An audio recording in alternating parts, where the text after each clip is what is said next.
con alcalde de Guarromán.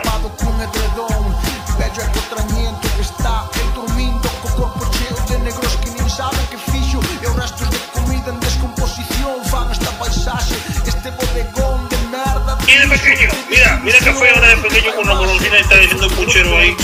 Madre mía, y aquí porque está mi polvo.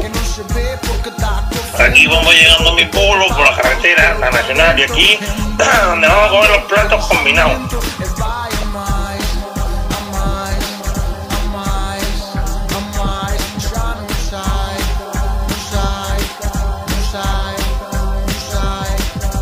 Trabajando zumba. Yo todas las zumba. Y me den ahí por culo. Y yo les doy contacto, pero si no lo que hay de contactar conmigo.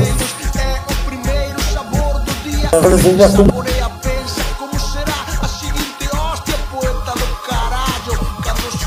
Aquí vamos llegando a mi pueblo por la carretera, la nacional, y aquí donde vamos a comer los platos combinados. Hay raciones, caracoles, bocadillo de ensalada rusa, en fin. Y luego está el Altico, y más al lado el Guarromán, que esto es, aquí está mi barrio. Esa grúa que se ve al final es mía. Estoy haciendo edificios nuevos. Ya sabéis.